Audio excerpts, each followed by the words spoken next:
if you're not subscribed, why are you not subscribed? I would really, really, really love to have you as a power subscriber. If you really like my content, be sure to become a dragonfly, and that's our membership, and it's $2.99 a month. I release all my videos early. We have special emojis over in the chat room.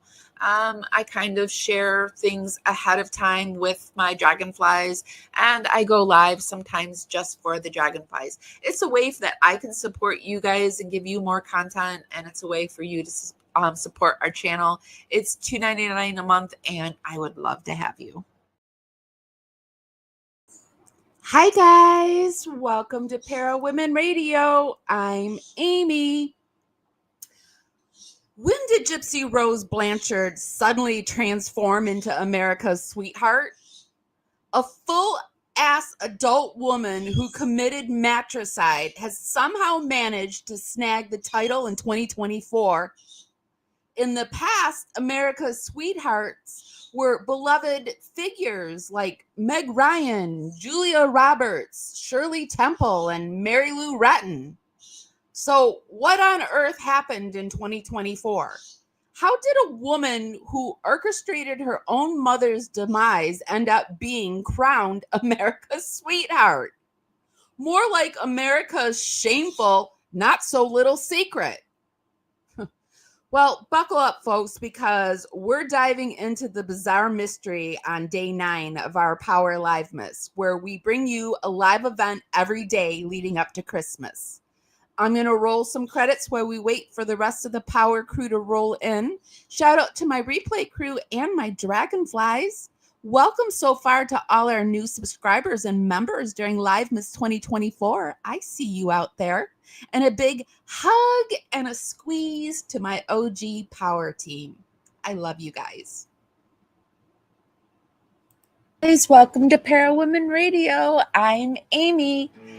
Carefully strumming his old guitar again. Words rolling out into our fire. If heaven had wings, I would steal them and fly away with you for a while. Hearing the essence of gratitude, your dreamy little smile on my lips. I miss my cue, but baby, I had you. Miss my cue, but I had you for that day.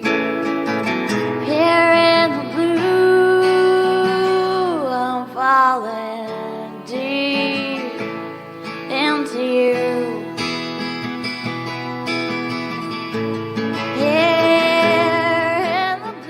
The essence of gratitude, I get to be here with you on day 9 of our Livemas. So we have been covering the Gypsy Rose case quite a bit during Livemas. We've done a little bit of the Watts case. We've introduced a new case, Ezra McCandless. We've talked about the Boone's Farm case, Sarah Boone. And we've had quite a few guests on. So I will put the link for our playlist for Livemas 2024 and be sure to check it out. Okay, and today we're coming to you on Facebook, YouTube, and Instagram. Hi, guys. Be sure to give us a like and a share whatever platform you're on. Just, click that button, helps us dance out into the algorithm. Party out there, bring more people back to the party. It's just a free way to help me out, and it's really, really appreciated. All right, I gotta bring the computer closer to me so I can say hi to you guys. So, hi, main chick Carrie. I have not seen your sweet little face in a while, so it's good to see you. And hi, Sizzle74. I haven't seen you in a while either, so it's really good to see both of you. I'm not sure if we will have any mods today. I was kind of late telling them. Doing the live miss, I've just said to myself, I'm going to just go live whenever I feel like going live on the days that I don't normally go live so that I can get through this. Because you wouldn't think that doing a live a day, hold on, I got a cough, is that hard. But it is. It is planning it. And for me, one of the hardest things for me to do is to show myself to you, like to even come forward and give you my voice and myself and my being. Because when I share, I feel like I'm sharing all of me. I'm not hiding who I am. I am who I am. And part of my healing journey is allowing myself to be seen again, because I am coming from a severe domestic issue. And the way I protected myself was I hid myself. And that's not a way to live. It's not a way to live. So doing a live a day during Live Miss challenges me. It helps me get better at what I'm doing. And it also gets our content out there. So if you like what we're doing, be sure to share our content on your platform. And yeah, so today we're going to talk to you about Gypsy Rose Blanchard and this Rolling Stone article. Yeah, thank you. Thank you for understanding that it is a lot. And I love doing it. And thank you guys for giving me the opportunity to do it.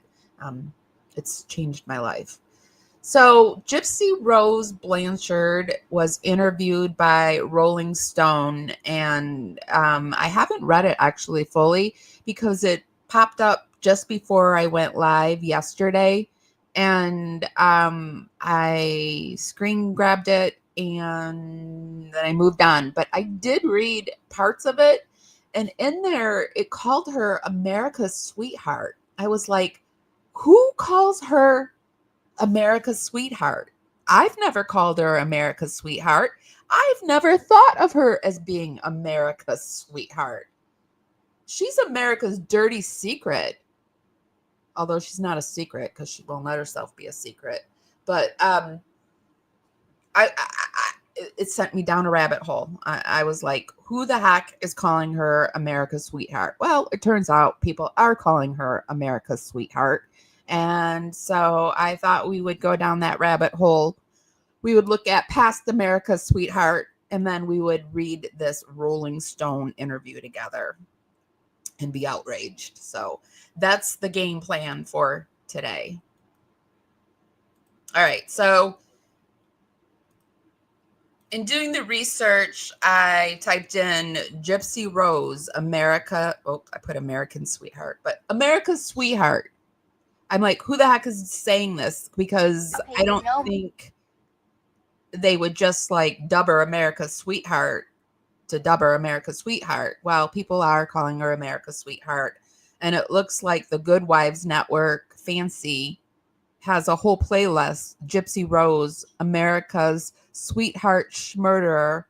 And then Sarah Spills did a Gypsy Rose Blanchard is America's Messiest Sweetheart. That was 4 months ago.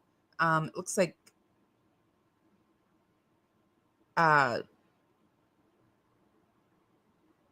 this.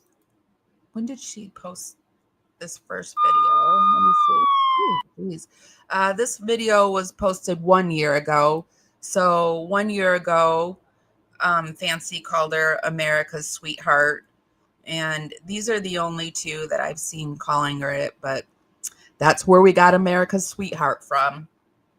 Thanks, Fancy. Thanks, Sarah Spells.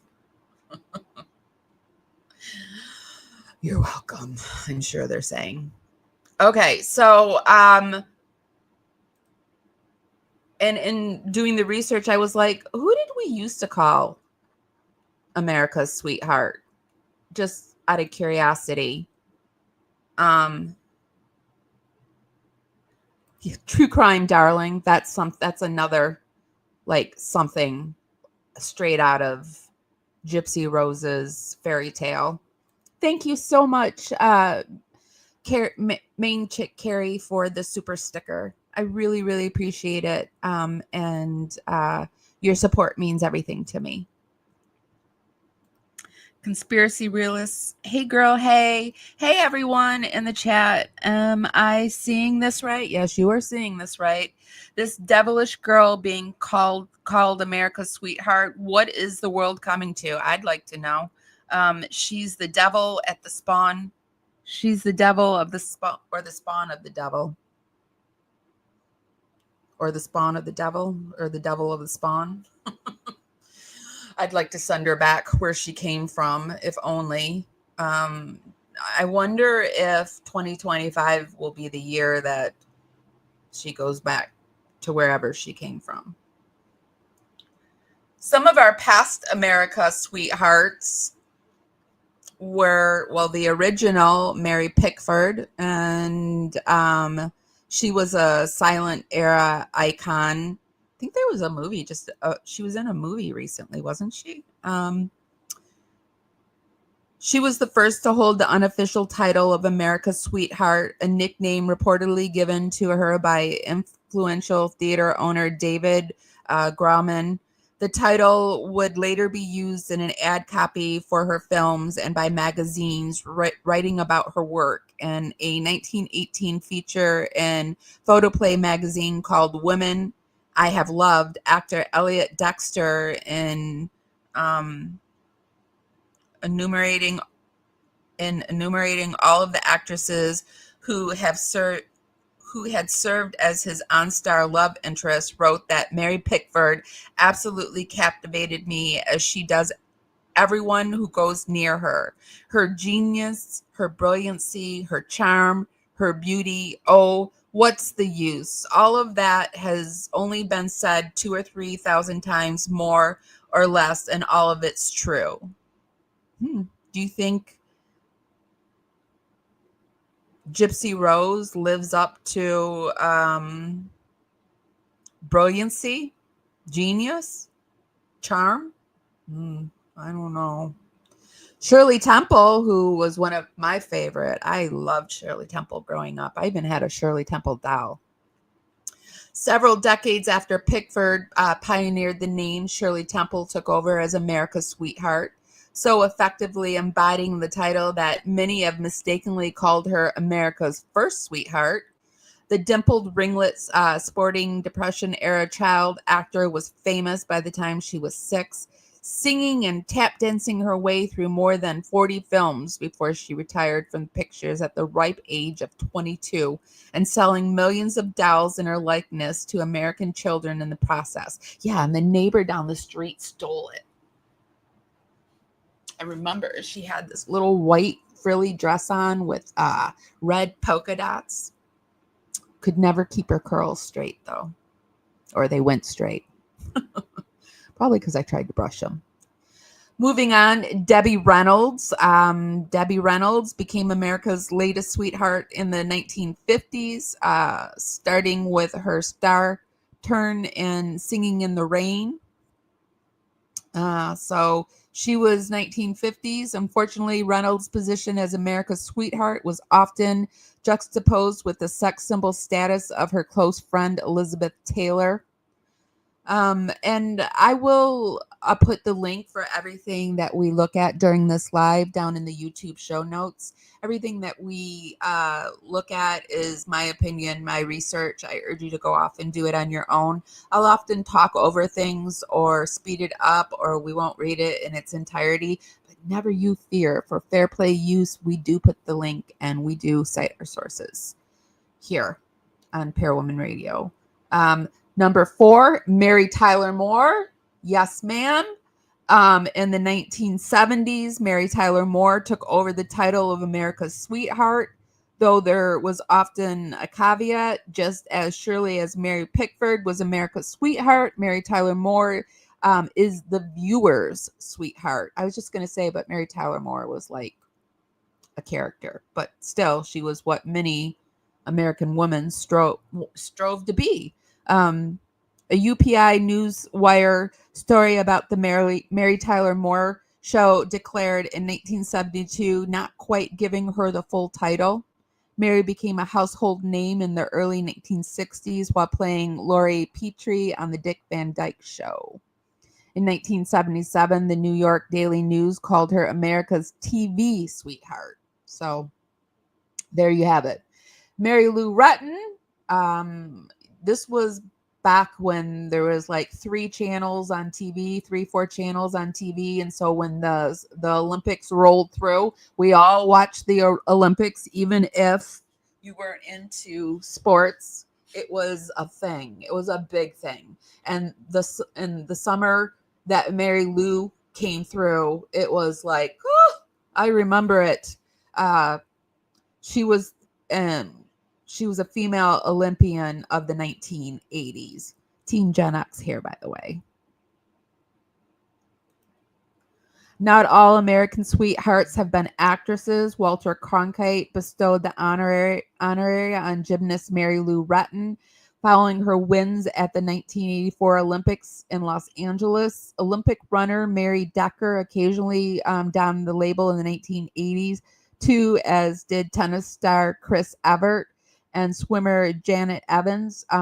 Just about every successful female athlete of the 1980s was at one point deemed to be America's sweetheart. So she's being put up there with Olympians now. Meg Ryan, she was the name that came to my mind because I remember her being America's sweetheart for some reason. Meg Ryan became America's sweetheart thanks to roles in a string of romantic comedies, starting with When Harry Met Sally in 1989 and continuing through the 1990s. And one typical article of the time, a Detroit Free Press, woo, Michigander here too, in 1996 called Ryan, she of the giggle and the voice and the sparkle in the eye. Another published by The Age in Australia called her Cinema's intoxicating, decent-hearted sprite. So would you call Gypsy Rose a decent-hearted sprite? But she fell out of Hollywood favor in the early 2000s after an affair with Russell Crowe brought about the end of her marriage to Dennis Quaid. Somehow, Gypsy's affair didn't end her title. In fact, it seems to earned it for her. Julia Roberts, Sandra Bullock, more actresses. Jennifer Aniston, even more foolproof that romantic comedies, the quickest way to become America's sweetheart is to link up with another all-American celebrity. While Jennifer Aniston hit sweetheart status thanks to the massive popularity of her character on Friends, the Entertainment Weekly labeled as a top 10 greatest pop culture characters of the last 200 years in 2010. Who had a Rachel haircut? I did. I had a Rachel. So those are just some of America's sweethearts. Which would you compare Gypsy Rose to those sweethearts? What are you guys saying? Let me come over into chat and see what you guys are saying.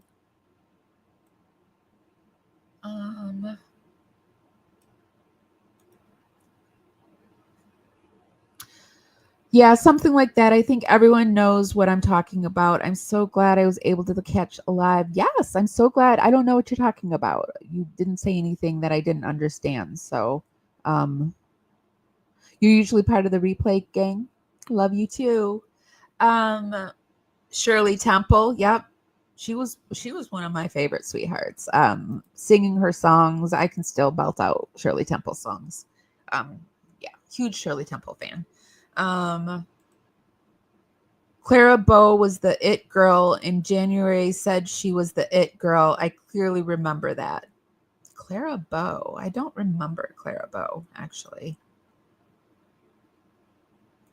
Your grandmother worked with Shirley as a Temple with a child. She was not a nice child. Well, I imagine she was probably a spoiled child. And she wasn't treated well. I mean, she was in porn before she was in porn. So early on, the things that people did to kids probably is the same thing that they're doing to them now. They were just like not doing it. They were doing it more in the open. I don't know. Diddy, Traffic Light Diddy has helped us with that.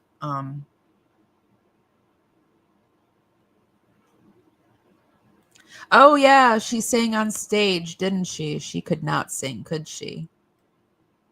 Mm. Shirley Temple was such an amazing little girl. Was she was done so wrong by the industry. I believe she was truly mistreated. I do too.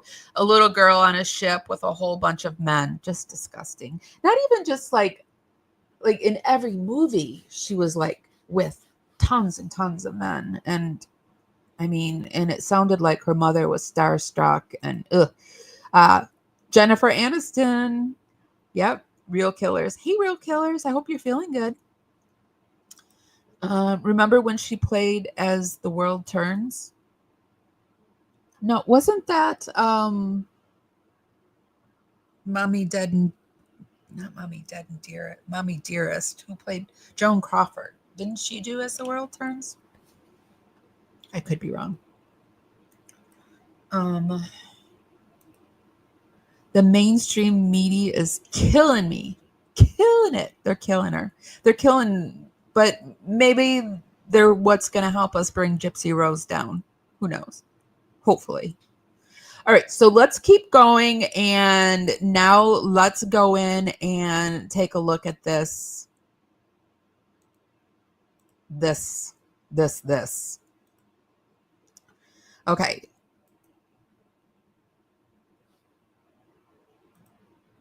Let me get my stage set up. Okay. So, sitting in a white armchair on the Sunday morning after Thanksgiving, the soft bayou light streaming into her family home, something is bugging Gypsy Rose Blanchard. And something's bugging me, and her name is Gypsy Rose Blanchard. It feels like a circus, she's telling Rolling Stone in her distinctive high-pitched voice. All around her, there are family photos and reminders of people who love her. There's a sign across from her that reaffirms this family, a little bit of crazy, a little bit of loud, and a whole lot of love. But she keeps no pictures of her mother around. Blanchard, 33, spent more than 8 years incarcerated for involvement in the 2015 murder of Claudine Dee Dee Blanchard. Since she was released last year, the attention has been constant.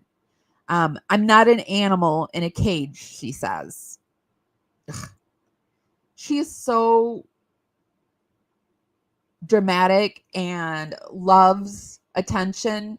And it seems to me like the Blanchards have all of these symbols of wholesome stuff like crosses, things that say family, but yet they don't walk their walk. They don't live what they're trying to preach. And so it just makes me roll my eyes. It just makes me roll my eyes. Blanchard's private life is better now in the small bayou town where she lives, about an hour outside of New Orleans. She's staying at the house of her father, Rod, and stepmother, Christy, and is experiencing a lot of new things. Grocery shopping. Oh, shoot. No.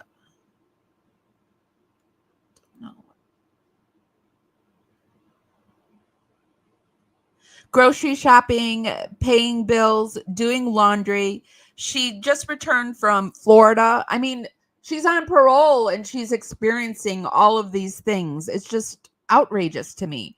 Where she spent the holiday with her boyfriend, Ken Urker, and swam in the ocean for the first time. Oh, is she's swimming in the ocean now for the first time? She was on the boat for the first time, swimming in the ocean for the first time. Oh, God. I got water in my mouth and I was like, oh, it's salty. I didn't expect that. You didn't expect saltiness in an ocean? Oh, God. Why? Why am I even doing this? Why? All right. Anyway, she says in almost childlike tone, the couple who first met through a pen pal program in 2017 and reconnected after her release is expecting their first child, a daughter, in January. Blanchard hopes she can go to cosmetology school later on to become a hairdresser. Well, They're just nailing us with all these new things. So now she's wanting to be a hairdresser. Is that what I'm picking up? That's her newest, what? What do we call this? Grift? Job? I don't know. What are we calling it? Her newest interest? I don't know. But her life is anything but normal. In the near decade since her then boyfriend Nicholas Godejohn fatally punctured Dee Dee in her Springfield, Missouri home, Blanchard's saga has become fodder for everything from long-form podcasts to prestigious documentaries to who's the prestigious documentary, I wonder. I'm working right now on a little video and putting together all the doctors who have spoke on this case. All those prestigious doctors. Is that who we're talking about? Doctors and documentaries to a scripted Hulu series starring Patricia Arquette and Joey King, which she says she still hasn't watched. And if you believe that, I am Gypsy Rose's real estate agent, and I have a bridge to sell you. So if you want a bridge, just come see me after this, okay? To be quite honest, I didn't know how big this story was until I got out of prison, she admits. And I've got a bridge, but it's a toll bridge. If you believe that, I'm making it into a toll bridge. So come see me. While Godejohn was convicted of first-degree murder and sentenced to life without the possibility of parole, Blanchard was given 10 years in prison for second-degree murder and was released last year after serving only 7.5 years. But she has spent an additional year and a half incarcerated waiting for trial. Oh, okay. Waiting for trial. Since then, she's been torn between reclaiming her life story and coming to grips with the fact that she brutally planned and unalived her mother. No, wait, that's not what they're about to say. The fact that some of her legions of followers might be paying attention for the wrong reasons. I don't want people to believe me because of the crime. I don't want people to follow me because of the crime that I committed, Blanchard said. I don't want to have fans because they like what I did, that they think that I did was right. I don't want to have fans that remember that I did something horrible. No. I want to be an influencer who does hair. Dressed in a slouchy yellow sweater, she hands me her phone. The left sleeve is pulled up to reveal a tattoo of a husky on her forearm, with Urker having a matching one. The screen shows a photo taken without Blanchard's consent of her in the waiting room of her OBGYN's office with Urker, which was posted to a Reddit forum dedicated to dragging her. On Facebook, so she's in these forums. That's good to know. On Facebook, she shows me there's a photo someone, although you can tell when Gypsy's in chat or she posts or she's posting on, I can always tell. She just sticks out like a sore thumb. Sorry, I lost my place. Which was posted in a Reddit forum dedicated to dragging her. On Facebook, she shows me there's a photo someone snapped of Blanchard talking to a teller at the bank, along with comments trolling her appearance, her relationship, and the crime itself. Okay, so she's taking photos of this stuff.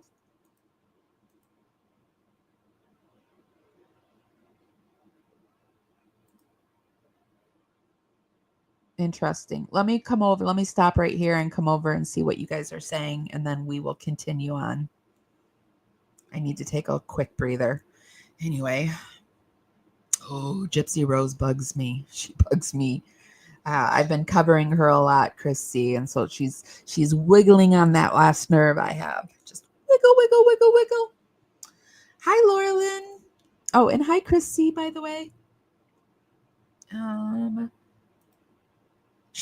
she's swam with the dolphins with her mom. Oh, yes, I thought she was in the ocean somehow. Thank you, Chris C, bringing the facts. Thank you, Chris C and Laura Lynn and Heavenly when she's here. They all bring me the facts.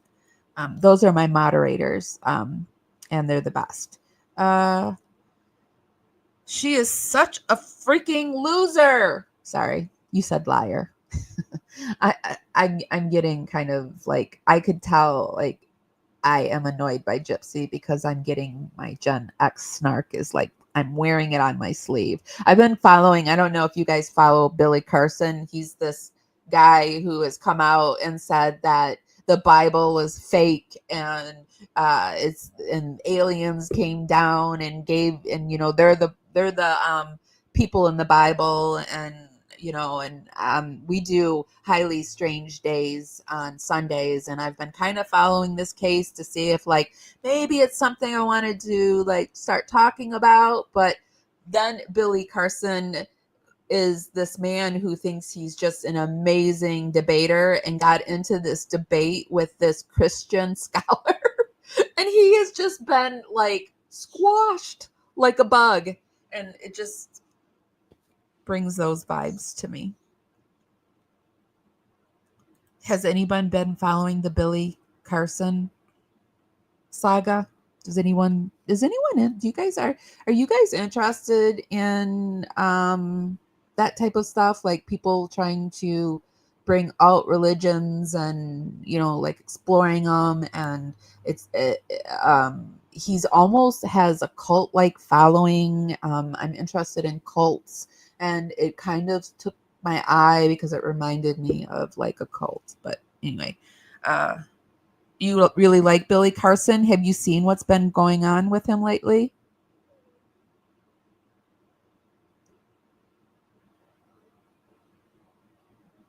Have you seen the debate that he recently had? Because it's not going well for him. Not going well. And then after he tried to talk them into not posting the debate, and he thought he had talked them into not posting the debate, but then the debate got posted. And then 3:00 that morning, Billy Carson, like a madman, is on that man's porch ringing his ring doorbell. It's just crazy. But anyway, that's just other drama. Sorry, I didn't mean to pull that in.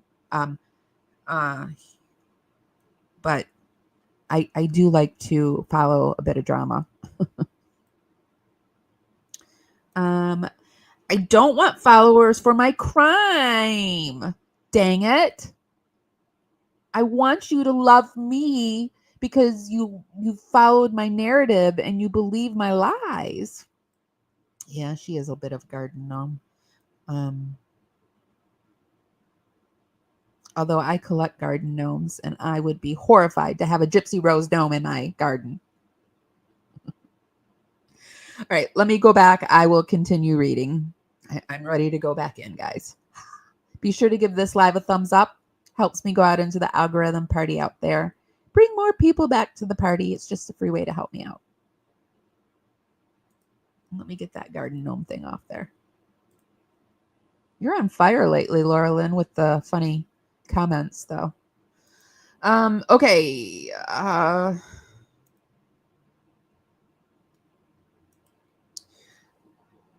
Where was I on here? When she was released in December 2023, Blanchard believed that she could and would live a normal life. And then she says, I started to understand that is not a reality. Instead, her reality is much more complex. It's why she says she felt compelled to tell her story in full. On December 10th, Blanchard will release her memoirs, My Time to Stand, which details her mother's suspected case of Munchausen. Oh, now they're putting suspected. Before, they used to put Munchausen. They wouldn't have put that suspected. So maybe we're niggling into the mainstream media's conscience. What do you think? I have hope. Which details her mother's suspected case of Munchausen syndrome by proxy, a mental illness in which a caretaker makes up fake symptoms or causes real ones to appear that a healthy child is sick. And the abuse Gypsy suffered is a result. Her mother, for instance, subjected her to endless medical procedures for diseases that she had. It says that she didn't have, but she had. She needed these things. That's going to come out sooner or later, like, and it's already come out, but I think uh the more Gypsy Rose can't stop herself. And this is another reason why I brought up Billy Carson. If Billy Carson would just go away for a while and let this whole thing blow over, um and just shut his mouth, things would be a whole lot better. And if Gypsy Rose would just go away, if she would have just came out of prison, did her few money drops that she did, stuck to her story, not giving away her medical records. But this Gypsy Rose is going to be Gypsy Rose's downfall. I always say this because it annoys me, but there was a guy I used to know that used to say, "Give them enough rope and they'll hang themselves." And that's what the voice I hear had with Gypsy Rose. I hear that all the time. It also covers the family dysfunction and trauma she experienced as a child, from her grandfather's ex abuse of both her and her mother, to the lies her mother told to government agencies and charities to scam benefits, including a house from Habitat for Humanity. Now, it should say that the lies that her and Gypsy Rose did, because Gypsy Rose was a full adult, 24-year-old ass adult when she went to jail for her crime. And then she went to prison. She was an adult. She was 24 years old. I was graduated from college, and in my first social work experience, I was a foster care social worker running people's lives at 24 years old. Now, I do believe that Gypsy was abused. I differ from many people here, but I do believe that Gypsy was abused. But not to the point where it was abuse. I mean, I was abused. You were probably abused. We all have suffered some form of abuse. Now, the abuse that she suffered was not unalive your mother's abuse. And if Dee Dee were alive today, I would be calling for Dee Dee to be in prison and making up for what she's done. Dee Dee had her problems. She certainly had her problems. But Gypsy, after a certain age, you have to stop blaming your problems on your family. You become the problem. So now, Gypsy Rose, you are the problem. You were the problem for a long time, and your mother was very, very sick. You were running the show. You took the baton, probably, like, I would guess, from what I am guessing, and this is just my opinion, my research, I see her as, well, she's always probably ran the show, but I do see her as, like, really running the show once they got the Habitat for Humanity house. Because I remember a lady from that time saying that Gypsy Rose wasn't a nice teenager. She said awful things. This is all rumors too. I'm not going to pull anything up to show you this, but this is just stuff that I've seen through the internet. I've seen people say that, like, a child asked why she changed her voice like that, and she told the child something like she would claw her eyes out if she didn't stop talking to her. That Gypsy Rose was all up in the mix during the building, or it wasn't a built from the ground up. It was, I think they fixed up a house, but she was all in it. She had to have carpet in the house, and they were like, "No, dude, like, your wheelchairs don't ride well on carpet." Nah, Gypsy Rose had to have her carpet. So, sorry, I got sidetracked there. It's hard for me to read this and then not be able to, like, say what I need to say. That's why we're doing it, right? I will post this entire video after, so that if you want to read it on your own, you can. You'll just have to pause it like I'm doing. Okay. So it also covers the family's dysfunction and trauma she experienced as a child from her grandfather. Oh, we already read that. She talks about the men, including John, with whom she began relationships online, and the multiple attempts she made to escape from her mother's home. All the while, Dee Dee was, I mean, I could like comment on everything. I could comment on every one of these sentences. All the while, Dee Dee was godlike to her, her sole caretaker who was always hovering. I do believe Dee Dee was a hoverer.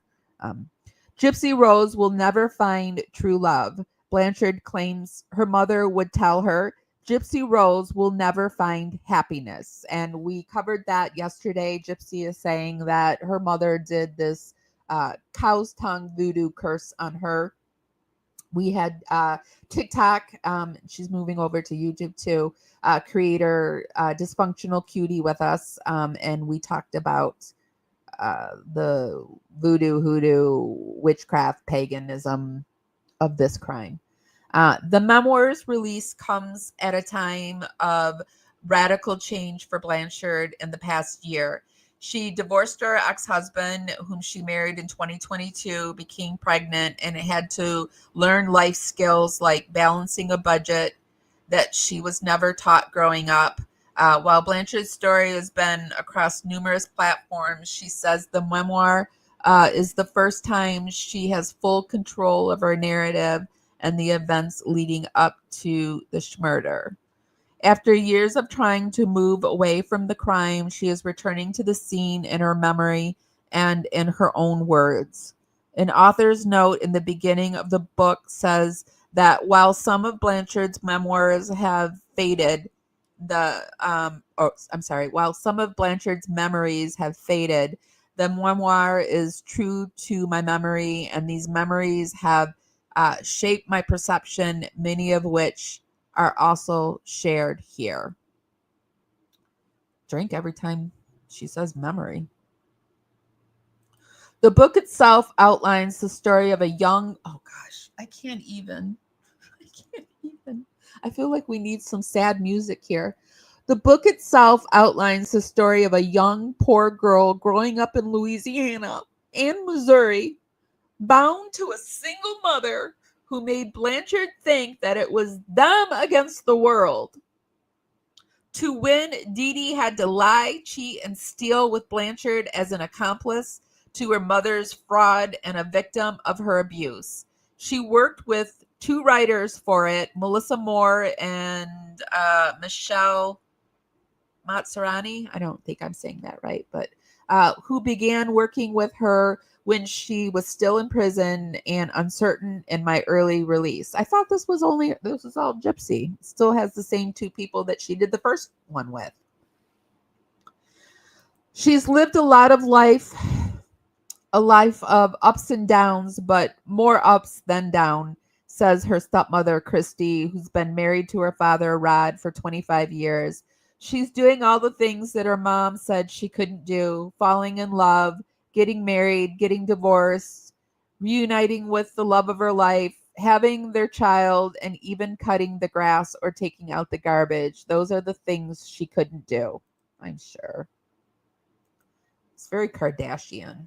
Remember when the Kardashians were going to the grocery store? Like, it was like, we're so real, we grocery shop. And I think to myself, I don't even grocery shop. I hate grocery shopping. I pay to have that done. That's like one of the few things that I pay because I can't physically do it hardly. But like, ugh.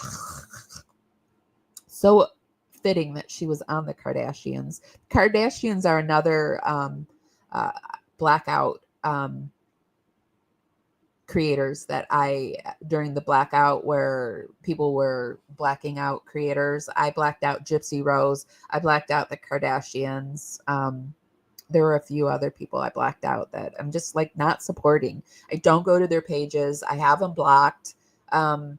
I don't want a single cent to go to them for me coming to their pages. Since her conviction, she appeared on The View, Dr. Phil, The Kardashians, with both The Cut and Slate dubbing her America's sweetheart. In the process, she's become a polarizing figure. Her supporters maintain she is a survivor who has done her time and should be able to live a private life. On TikTok and Reddit, her detractors loudly flood the platform with a mix of legitimate criticism, conspiracy theories, and unflattering memes, calling Blanchard a liar and grifter who is profiting from the crime. Okay, well, that's like the most fair statement in this whole thing. On TikTok and Reddit, her detractors loudly flood the platform with a mix of legitimate criticism, conspiracy theories, and unflattering memes, calling Blanchard a liar and grifter. Yeah, completely fair right there. That's a fair statement. The memoir is also getting review bombed on sites like Goodreads with 1-star ratings before anyone has read a page. They're Gypsy trying to get in her new bully angle. This reality can be depressing for Blanchard, who is preparing for possible protesters at a book signing event in New Orleans later this month. She has publicly disavowed what she did to her mother, as well as supporters who feel unaliving her mother was somehow the cool thing to do. But each time someone secretly takes a photo of her in public or posts a video slamming her, she wonders if there is any path toward a normal life. I can't even stand her because she's not wondering that. She's terrified for the time where she is forgotten, or if she's even capable of living such a life by the time she becomes a mother of her own. When people come up to me and are like, I don't blame you, I would have done the same thing, I'm disgusted, she says. It's not like I look back on my past and am proud of what I did. Well, seems like you are, and you're making beaucoup money off of what you did. I'm very ashamed of it. So I honestly get offended whenever someone says things to me like this because they are missing the whole point. No, Gypsy, you're missing the whole point. You've missed it. You've backed over it. You've ran over it and missed it again, backed over it, missed it again.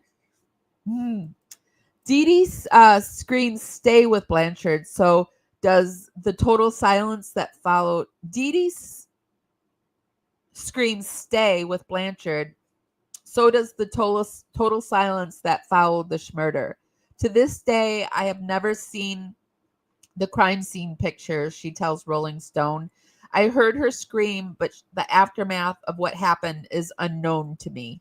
I don't believe that either. Hey, I've got a bridge that's a toll bridge, and it's got a little piece of land attached to it, if you believe that. Okay, so come see me after this. It's growing. When she was recording the audiobook for her memoir, Blanchard broke down, recalling her breaking point leading to the death. When Dee Dee lied to doctors and pushed for an exploratory surgery of her larynx, which could have potentially silenced her voice. Oh, if only that were true. If only. We know it's not true. Literally, forever. To Blanchard, it felt like her mother was lying to doctors as her way to cut her daughter's throat. Oh my God. Hold on a second, you guys. I can't believe what I just wrote. To Blanchard, it felt like her mother was lying to doctors as her way to cut her daughter's throat. What you did to her, Dee Dee, or Gypsy, is literally what you did to your mother. You thought she was doing that to you? How interesting. How interesting. I started to think, if nothing happens, how old will I be until this stops? Will I be in my 40s? Will I be in my 50s? Will I die? She says. No, what you started to think was, how long am I going to have to take care of my mother? She's getting sicker. How long is this going to go on? That's what you thought. This was the moment when I was like, okay, something needs to happen right away now. She then struggled, recounting how she lay in a fetal position with her hands pressed over her ears as Godejan repeatedly punctured Dee Dee as she called out for her daughter. In that moment, Gypsy couldn't think about the years of abuse she suffered. She could only focus on her breathing. This is so Gypsy Rose. You can hear her saying this. I can hear her saying this. For a while, Blanchard had a reoccurring nightmare that, oh, so that reoccurring nightmare is over because when you first got out of prison, you were still having it. So that was for a while. Okay, it's over. I'm so glad to know she's not having this anymore. This poor dear. For a while, Blanchard had a reoccurring nightmare that had her reliving her mother's murder every night as an observer witnessing the crime. Like what you really did? If that's the narrative that you're going with, because I secretly think, and many of other people secretly think that your knife, the knife, your hand was on the knife. We'll just say that. And this is all my opinion and allegedly and conspiracies. I didn't want to make Dee Dee the sole point of the book, but I did make her the sole point of the book. Sorry, we'll start over there. I didn't want to make Dee Dee's death the sole point of the book, but I did want readers to understand that there's a level of trauma, she says. It's not something that happens and then you just go back to your daily life and you're fine. It's something that just doesn't go away. In the book, Blanchard examines her mother's motivation, particularly. Might be a very interesting book. I said I wasn't going to get it and read it for you guys, but if you want me to, I will, actually. If it will prevent you from giving the money to her, I will. Or I'll try to get it from somebody else and do it for you guys. In the book, Blanchard examines her mother's motivation, particularly how Dee Dee was keenly aware that she was creating a world of lies and lore from an early age. I heard from her brothers, her sisters,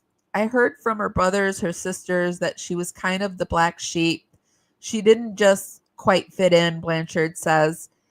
There were certain aspects of her personality that was very manipulative and controlling, but there wasn't enough awareness at the time in the 80s and 90s about mental health issues.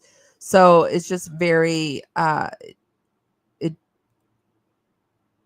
was just very much went undetected. But thank goodness Gypsy Rose is getting her psychology degree and able to use her big words now. I asked Blanchard, who admits in the book that she was taught to live a life of deception, the greatest lie that Dee Dee told her. This is going to sound a little harsh, Blanchard says, but I think the greatest lie she ever told me was that she loved me. Oh, Lord. Oh, Lord. Stop it, Gypsy. That's the whole reason she did all that for you, you idiot. Ugh. I need another break. Hold on. I gotta take a quick break, and we're gonna come in and I'm gonna see what you guys are saying in comments because I just need to cleanse my palate here for a minute. Nikki says, "Hope thousands protest." Yes. At that book signing, I don't know if she's even gonna show up to it. I secretly.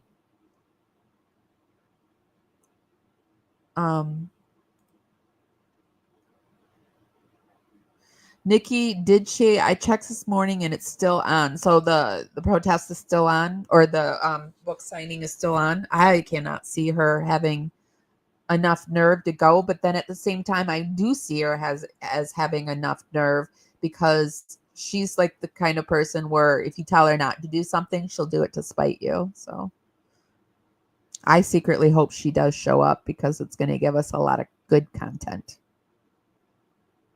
And it's going to get it back out there. She's a perpetual victim. Yep. Apparently she's going to is going to cancel it. Ooh, sorry, I went off on a tangent. I'm cutting in and out. Oh no. Have I been cutting in and out the whole time, you guys? The entire article from Rolling Stone is a lie. Yep. First of all, she didn't go to the Dr. Phil show after she was released from prison. Yeah, they came to her. Secondly, she's told 4 different stories of when she went to school and when she did not go to school. Wasn't today Gypsy and Ryan's divorce hearing? What's today, the 9th? Is it on the 12th? I thought it was on the 12th. But I'm getting her, maybe that's her books. No, her book's signing is on the 13th. I thought it was on the 12th, but I could be wrong. Is the live cutting in and out for anybody? I can't help but feel we are being played again. This seems like a great episode for her season of bullying. It's a great episode, and they probably paid her some good money. So it's a cash grab. And it's Rolling Stone. Of course, Gypsy Rose is going to take that interview. All right, let's go back over. First, Laura Lynn, Chris C. Am I cutting out in and out?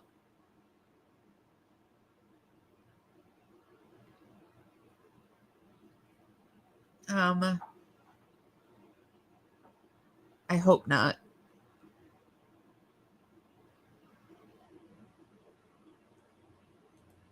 I'm just going to wait 1 second and see if I am cutting in and out.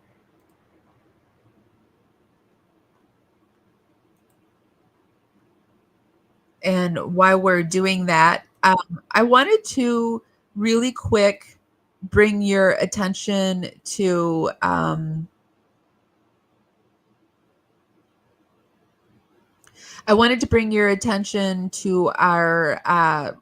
Amazon wish list. I am attempting to create a Paralympic radio studio of our dreams.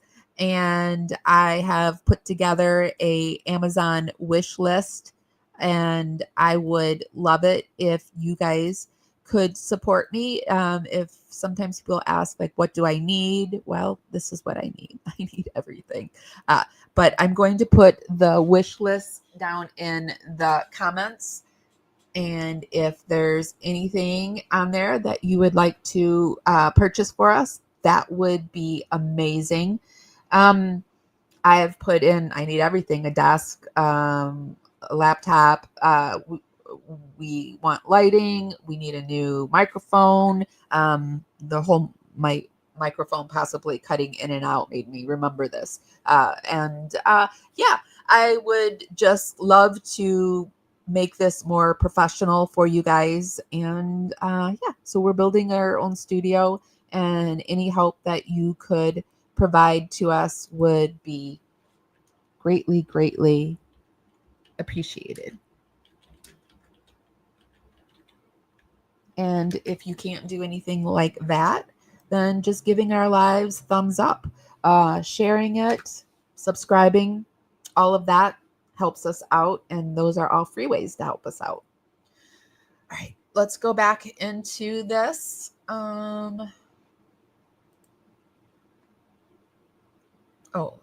Let me make sure and see if I'm cutting out.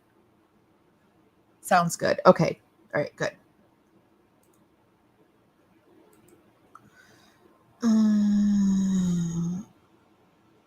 I asked Blanchard, who admits in the book that she was taught to live a life of deception, the greatest lie that Dee Dee ever told her, and she said that she loved me.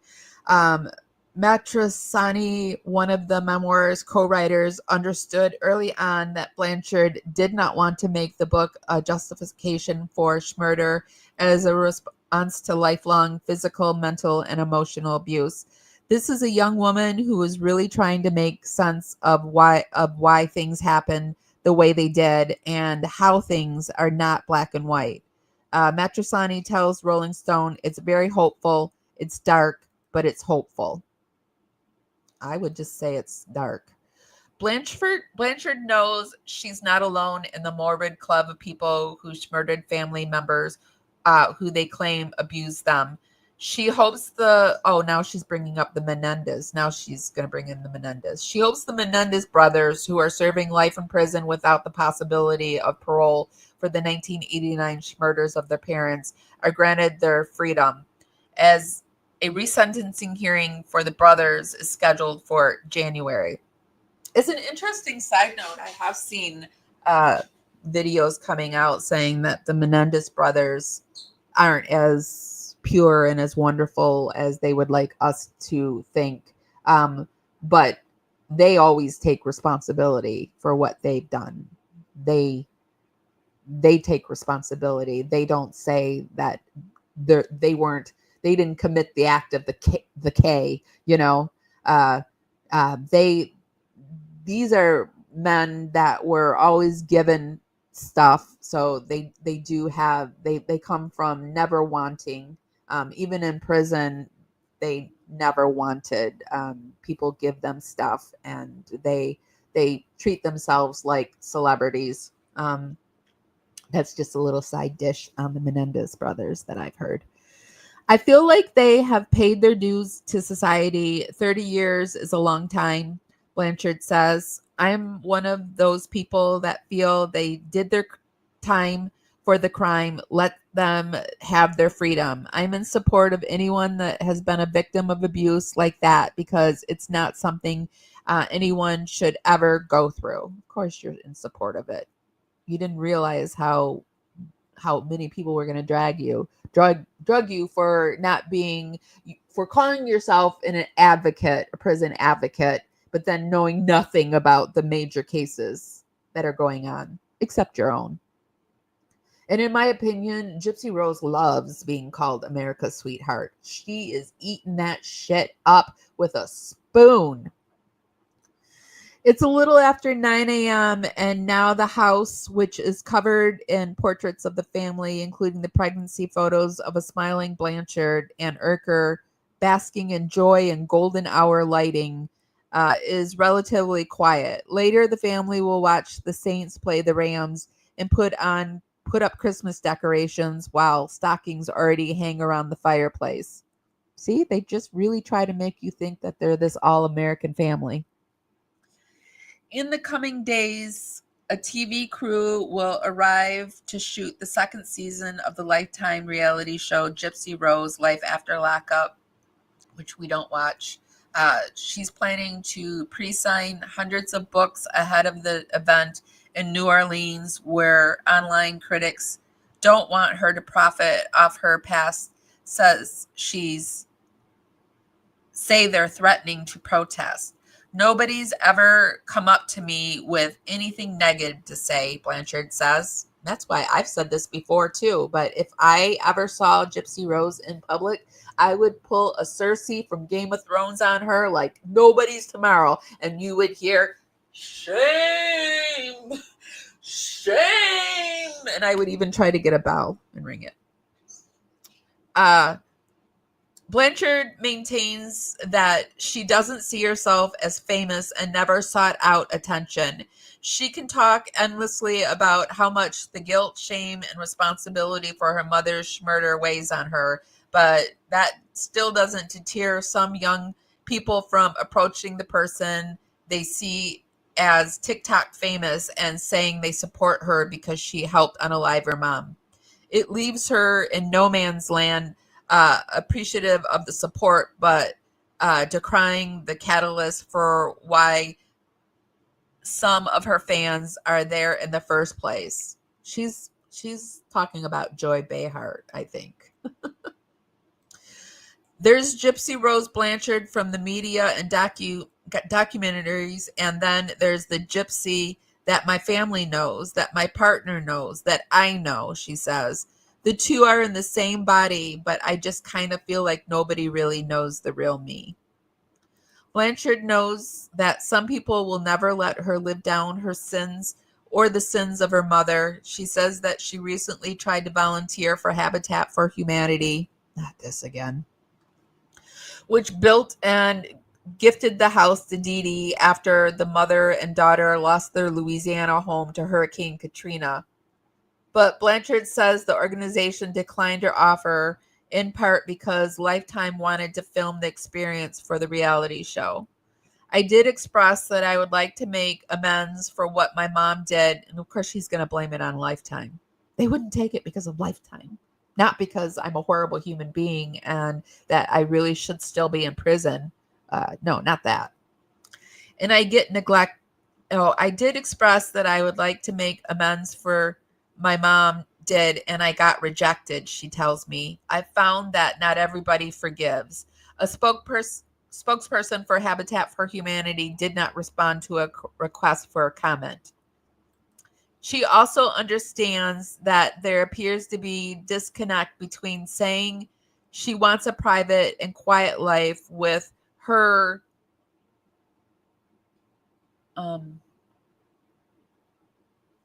did that went blank? That went blank. It just went blank.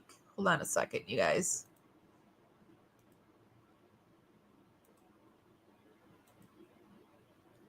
I don't know what's going on.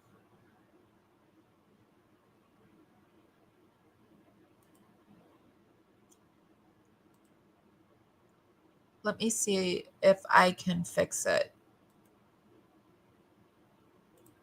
There.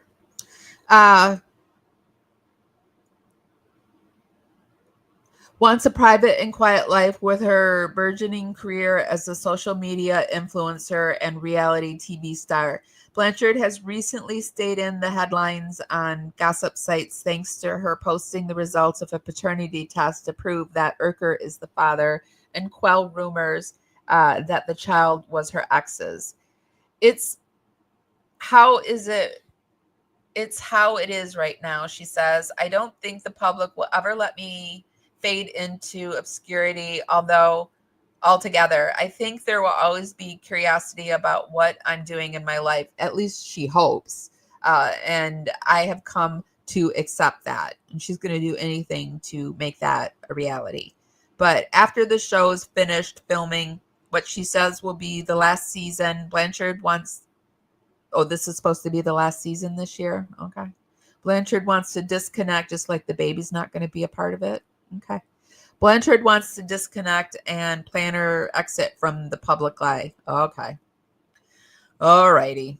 The off-ramp includes backing away from her public social media accounts, which she says she only uses for promotion these days, for the last, 5 days. That won't last long unless you were ordered to do this. If you were court ordered to do it, then it'll last. But otherwise, it's not going to last. As well as raising her daughter, whom she and Aerican plan to name Aurora. She eventually wants to get her own place and be closer to Aerican, who lives in New Orleans. Blanchard is also taking driver's education, which terrifies her. I'm very scared to drive because I'm like, what if I hit someone and it turns into a whole thing? Oh, that's what you're scared of? And I go back to prison, she says. I need to be responsible enough as a mom to do that. Oh, Lord. As part of her consideration of motherhood, Blanchard must confront what she plans to tell her daughter about Dee Dee. Whether it's on TikTok, the book, or her nightmares, her mother's schmurder remains. When the time comes to talk to her daughter about who her grandmother was and what happened to her, Blanchard wants there to be no more lies. I feel like the book is a nice segue into when Aurora's older and a lot of people might give her shit or bully her over it, she says. That's another thing. Gypsy Rose is such a wonderful person for bringing a baby into all of this. It's all about Gypsy, Gypsy, Gypsy, Gypsy. In essence, this book is for her. This is so she can have a place to comfort. This is so she can have a place of comfort that is safe for her. Blanchard's relationship with her mother was based on lies. Now, the adult, she plans to tell Aurora the truth about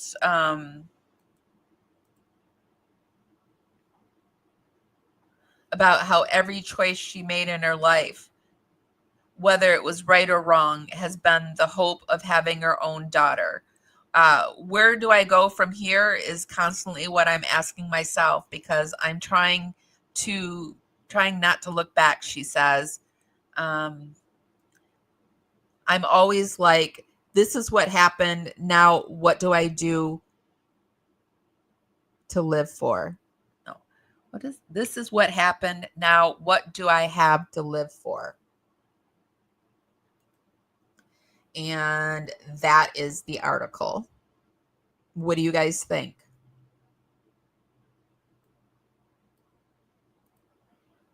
Hello, Donna. So what are you guys thinking? Are you wanting to hurl? Are you wanting to throw things at the screen? What do you think? I think we're going to have to do another live and bring somebody up on panel so we can have a full ass discussion about this, because this is a lot to, I'm going to have to read this a few more times. It's a lot to digest, in my opinion. It is sick that Gypsy is naming her daughter after the street. I know that she lived on and had her mom unalived on. I know, it's just really, really disgusting that that's the name she's choosing. It just makes me so angry. It just angers me in ways that I can't even put forth. Okay, guys, so I will be doing another live around this. I just wanted to read it and get it out there for you. I am going to go, but I will be putting this video up at the very end. I put a little music to it. It's like 2 or 3 minutes long if you just want to read along. I'm not reading out loud. And so that if you want to on your own, just take a look at it, because I know that I could only click once into this Rolling Stone article, and I had the sense to know that, so I screen grabbed it. And yeah, I'm really disappointed in Rolling Stone as well. It's just so disgusting. Is giving, you're the reason I was born to be your mama, just like Dee Dee. Yes, yes, Prince. Yes, it's giving that. You've listened to it a few times now, so you're moving into the mad phase of it. You're going through the stages of grief. I think I'm still in the shock stage. So, yes. Okay, guys, this has been day 9 of our Livemas, where we do a live a day leading up to Christmas. And then New Year's Eve and New Year's, we're doing a 24-hour live stream. I think last year we did it on the Watts case. This year we're going to do a 24-hour live stream on, drum roll please, the Gypsy Rose case. So be looking forward to that in December. We've got some Watts content coming up. And if there's anything that you would like me to cover, feel free to email me, parawomenradio@gmail.com. Don't forget that we are working on a studio, and if you're interested in helping us out, that would be amazing. I will put the link down in the show notes. And yeah, I think that's all I have. Let me see if I made any other show notes before I pop out of here. No, I don't think I do. Got to let the little bird in. I locked him out just before I left because he was getting a little uppity, getting ready to, he was warming up his vocal range. Me, me, me, me, me. Okay, guys, I'm going to go. If nobody's told you this today, and even if they have, I'm still going to tell you this. I love you guys so much. And I'll see you next time. Bye, guys.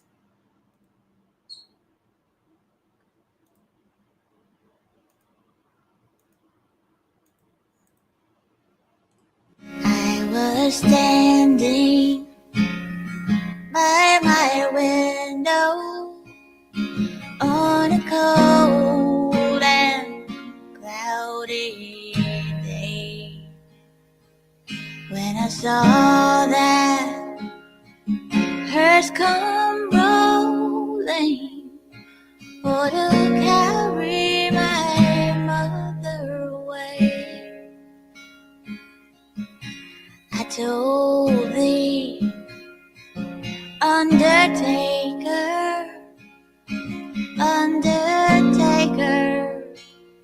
please drive slow. Oh, this body you are holding, Lord, I hate to see her go. Will the circle be unbroken by and by, Lord, by and by? There's a better home waiting in the sky, Lord, in the sky. Well, I follow close behind her.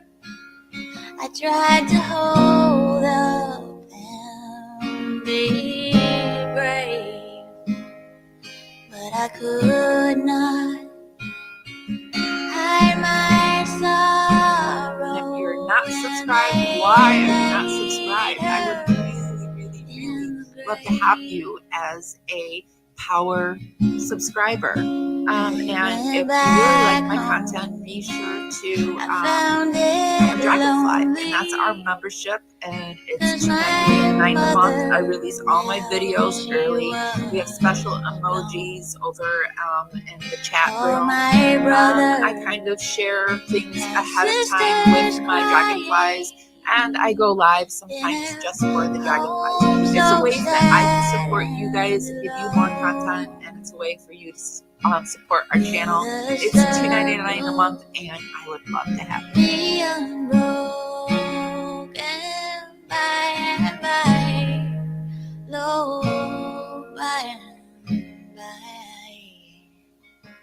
There's a better home.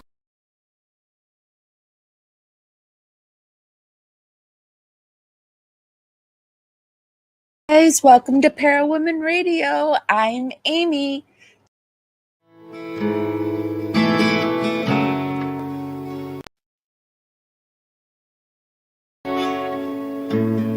Carefully strumming this old guitar.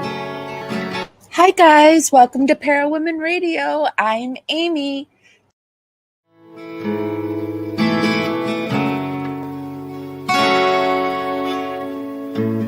Carefully strumming this old guitar. Words rolling out into the fire. Never ask why my heart burned blue. Here in the haze where you inspire me. Here in the darkness I hear my cue. Time to find some solitude. Here where my soul bleeds openly. Deep in the heart of sin and you. Here in the blue, I'm falling deep into you.